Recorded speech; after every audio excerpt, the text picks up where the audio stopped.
ሰላም ሰላም እንደምን አላችሁ ተመልካቾቼ? እግዚአብሔር የተመሰገነ ይሁን ደህና ነኝ። ዛሬም በሌላ ቪዲዮ ተመልሼ መጥቻለሁ። እንደምታዩት ቆንጆ የሆነ የሚጣፍጥ ለመስራትም በጣም ቀላል የሆነ የቡና ክሬም ኬክ እንዴት አድርጌ እንዳዘጋጀሁት የሚያሳይ ቪዲዮ ነው ይዤላችሁ የመጣሁት። እንደምትወዱት ተስፋ አድርጋለሁ። አብራችሁን ቆዩ።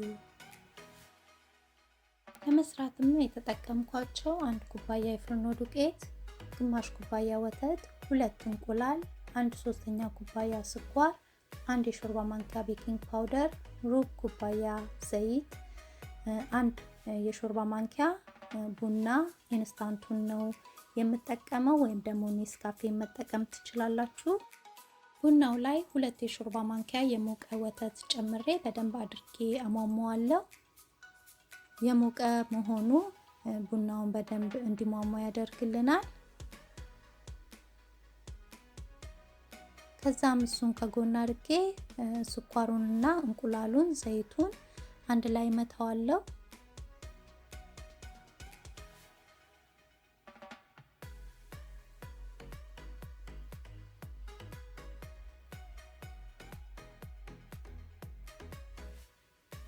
እንዲህ በደንብ ከመታው በኋላ ወተቱን ጨምረዋለሁ እና የበጠበጥነውን ቡና እንጨምረውና በደንብ አድርገን እንመታዋለን።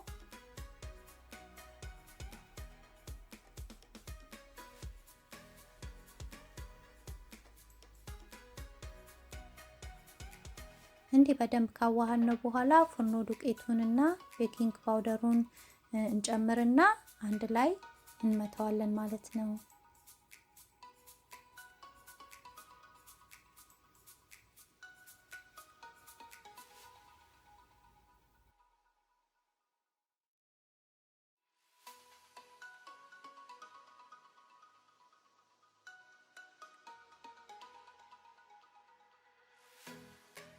እሺ ተመልካቾቼ እንዲህ በደንብ አድርጌ ካዋሃድኩ በኋላ የምጋግርበትን እቃ ዙሪያውን እንዲህ በዘይት ቦርሻዋለሁ። እሱ ላይ ገለብጠዋለሁ። ኦቭኑን በ350 ዲግሪ እያሞኩት ነው። ከዛም አየሩ እንዲወጣ መታ መታ አድርገን ኦቭን እናስገባዋለን። ለ30 ደቂቃ አብስዬው እንዲቆንጆ ሆኖልኛል። አሁን አወጣዋለሁ።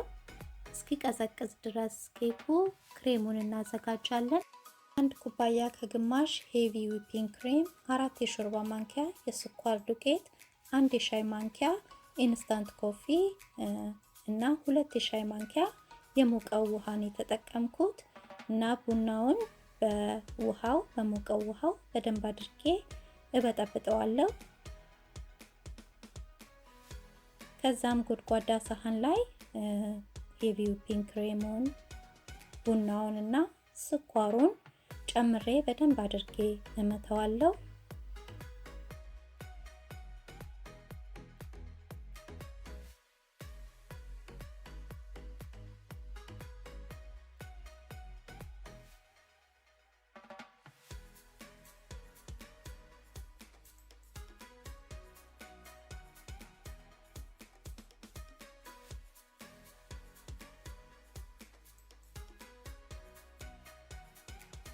እንዲህ ውፍር እስኪልልን ድረስ ከመታነው በኋላ ይበቃዋል ማለት ነው።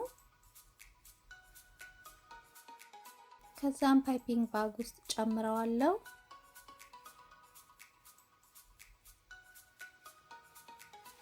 እኔ ይሄኛውን አይነት ጫፍ ነው የተጠቀምኩት። ያው እናንተ እቤት ያላችሁን ማንኛውንም አይነት ጫፉን መጠቀም ትችላላችሁ። ከዛም ኬኩ ላይ እንዲህ ከላይ አደርገዋለሁ ማለት ነው። ከፈለጋችሁ መሃሉን ቆርጣችሁ መሃሉ ላይ ማድረግ ትችላላችሁ። እኔ ቀለል ባለ መንገድ ጊዜ በማይፈጅ አይነት አሰራር ነው የሰራሁትና ከላይ እንደዚህ ዙሪያውን ነው በክሬሙ ያሳመርኩት ማለት ነው። እና በጣም ቀላል ነው። በጣም ነው የሚጣፍጠው። በተለይ ኮፊ ቡና ለሚወድ ሰው በጣም ነው የሚጣፍጠው። እናንተ ሞክሩት፣ ትወዱታላችሁ። አስተያየታችሁንም ጻፉልኝ። ለቻናሌ አዲስ የሆናችሁ እንኳን ወደ ቻናሌ በሰላም መጣችሁ። ሰብስክራይብ በማድረግ የደውል ምልክቷንም በመጫን አዳዲስ ቪዲዮዎችን ስሰራ በቶሎ ወደ እናንተ እንዲደርስ አድርጉ። ለነባሮች ደግሞ ስለምትሰጡኝ አስተያየትና ድጋፍ ከልቤ ነው የማመሰግነው። በሌላ ቪዲዮ ደግመን እስከምንገናኝ እግዚአብሔር ሰላም በያላችሁበት ይብዛላችሁ። ደህና ቆዩኝ።